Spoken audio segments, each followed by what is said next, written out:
Welcome back. Let's talk about content creation and all the multiple layers around it. We're being joined in the program by a marketing executive at Sterling FHC and content and social media for CAF1 Fusion. King David Ayoloto, thank you so much for coming on the program. Hi, thank you for having me. So the world, you know, one of the things we've realized right now is that the world we live in, especially in the last few years and in 2025, that content creation is a space that has come to stay. And you're playing in that space. Give us an overview of what you see as some of the negative and positive traction that you are noticing and what can be done differently. Positive, I'm going to start with that. Positive is there's no gatekeeping anymore. If you're good and you put yourself out there, you'll be seen. Nobody has control over who gets seen anymore. If you're really good at your art and put yourself out there, people would see it. If your product is really good and put yourself out there, you'll be seen. The negative side to it is what a lot of people call brain rot. People are doing stuff just because they want to go viral. People are doing stuff just because they want to get engagement. And we're seeing a lot of, allow me to use the word rubbish online, but it's, of course, once something is made available to the public, you're going to find all sorts of things there. So it's up to you as a person to decide, okay, what do I want to see? What do I want to see online? That's why you see people say things like, okay, I built my algorithm brick by brick, only for me to see this. Yeah, that's what I would say. That's like. So are you worried that there are no guardrails in that sense because of the democratization of opportunity and what that could portend for the world?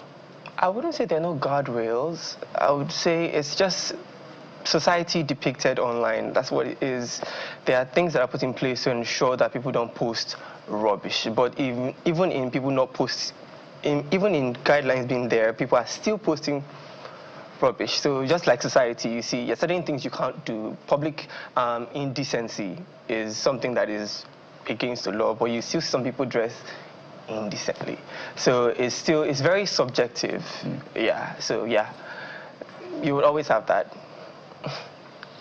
Okay, Kylie, you want me to take this next? Okay, I love your content. Oh, thank you so much. I once in a while spend time on it, and one of the things that I've observed about you is your vulnerability and the healing quality that comes with the content that you so put out. Making people comfortable, being in touch with their emotions, and helping them understand that they're okay the way they are as long as they keep trying. And that's unique. And flowing from that, I'd like you to share with us your backstory. Were you always that real as a person? Oh, thank you. I would say, first off, my mom retired yesterday. Allow me to do this. Mom, I'm on TV. She retired yesterday from teaching on this state teaching service. She's done that for 35 years. So, Mom. Yeah, my mom always said one thing. She said, if King David puts his mind to something, he's always going to do it. But then it used to sound like it's like they hear word. But I sit back with it and I realized that she always saw that I was always myself with everything. She always said that King David is a guy who doesn't hide how he feels about stuff. I'd said some things to my parents sometimes and they're like, what did this kid drink? And they always gave me space to just be, really. And I feel like honesty is, I have a philosophy. If we took away lying from the world, everything will be fine. Everything is rooted in lies. Really, if you sit with it. I'm a Christian. If you take it, the devil is the father of all lies. So once you take him out of the mix, just take lies out, and we'd have better lives once we're honest. And I try to pour that out there. So, and I also believe that stories are one of the things that heal us. When you get to see what other people are dealing with, it makes you feel less alone. It makes you realize that this is not new. If someone else is going through it, there's a chance that someone somewhere is finding a solution to it, even if you don't have the solution now. And really, community really helps go through life. There's this analogy I saw online. There was a study. I think it was a study. A couple of people did where friends were made to. A person was made to stand and look at the mountain and say, "How steep is it?" And they said it was. The people that stood alone said it was quite steep. But when they stood with a friend or with someone they were comfortable with, they always saw it as less steep. So I feel the same thing applies to life. You can walk through your challenges when you know you're not alone. But yeah. Beautiful. Something else I find really remarkable about you, your person, what you do, is that your designation doesn't just read content creator or influencer. Yeah. You actually have a real life job, not one. I work for mainly for I'm employed by Sterling FHC, but I work as content marketing executive and content creator for Cafe One and Fusion, two different products. So you have 3 jobs. Kinda. Well, And 3 maybe more accounts. than 3 accounts. And that's what I really found very interesting. And we had that conversation on the side, how you say, yes, content creation is great, but you're also big on building a structure, understanding systems, being able to replicate. And you find a lot of people these days, and I love Gen Zs. I think they're able to break barriers, challenge the status quo, make the millennials look like the sacrificial lamb that to enjoy. You guys meet us who we are. Let's just put that there. Sense, you guys right? meet us who we are. I appreciate all of the Gen Z energy, but you are also trying to find a balance. Why is that really important for you?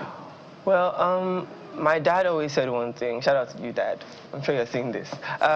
He always said one thing. He gave me a book to read when I was like 16, 17. Talent is not enough.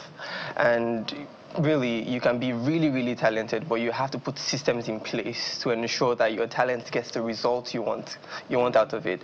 Of course, I studied law, by the way. I didn't mention that. I used to be a lawyer. You studied law? Yeah, practiced for 10 months. Realized it wasn't for me. And I ran away.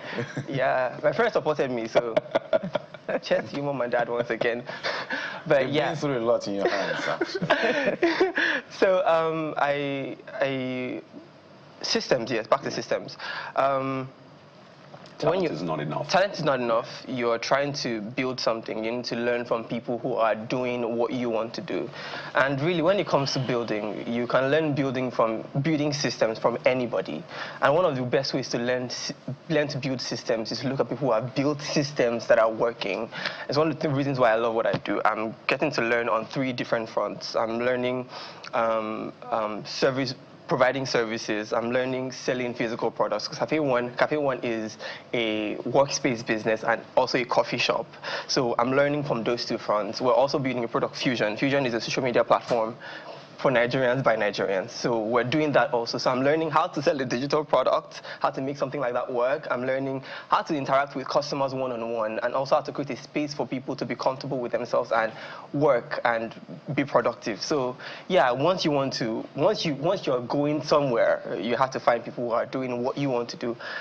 Use their system to learn. My former employer always said something to me. He said, you are learning with my resources, really. Like, you're actually growing and building yourself with my resources. Some people say they don't want to work in 9 to 5, they want to work for somebody else. I'm like, relax. My first job in content, I did that for a year. I was social media manager. I was helping with podcast productions. I was handling audio. I was doing a lot of things. It seemed like a lot. It was a lot. See, I love you, but it was a lot. It was a lot. But I sit with it and I'm like, if I sat with myself in my house, in my room, in my father's house, I may not have had the resources I had. I got to meet people on that job. I got to connect with people, got to learn from other people on that job. So yeah, that's that, yeah. It's interesting listening to you. So there's something you will help us do in building systems, especially people that are quite busy. I remember when the chairman of UBA and Hairs Holding, Tony Lumelu, was asked a question, because he's literally traveling and busy doing a lot of things. How do you juggle this with family? No, he said prioritization. Talk to us about time management. You have 3 things you're doing. I'm sure maybe there are more we don't know. How do you manage it and to stay effective? In closing. To be very honest, I have no idea what I'm doing. Say that again? I have no idea what I'm doing. But I'm doing it. I prioritize my work for my team, like my job. I prioritize that's top. top for me because there's a lot more at stake there. Other people's jobs are at stake.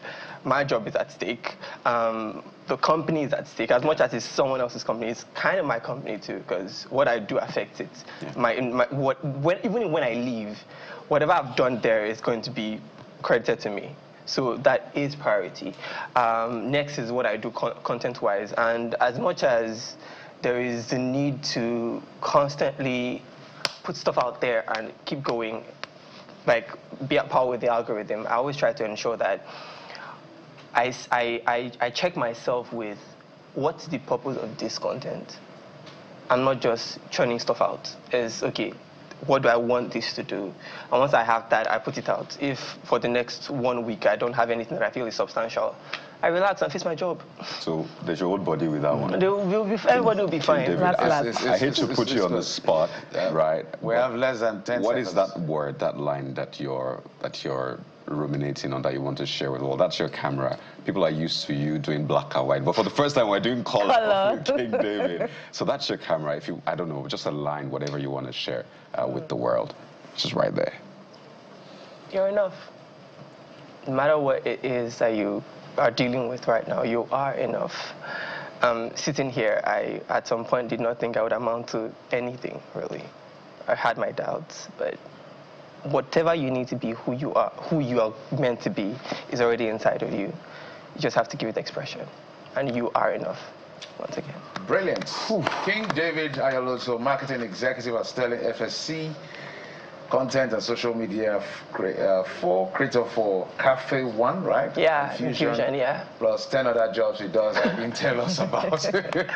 Thank you for coming on the program. We'll take a quick break, guys. When we come back, we'll get to, let me use Bukola's stem, another leg of the conversation. Join us again.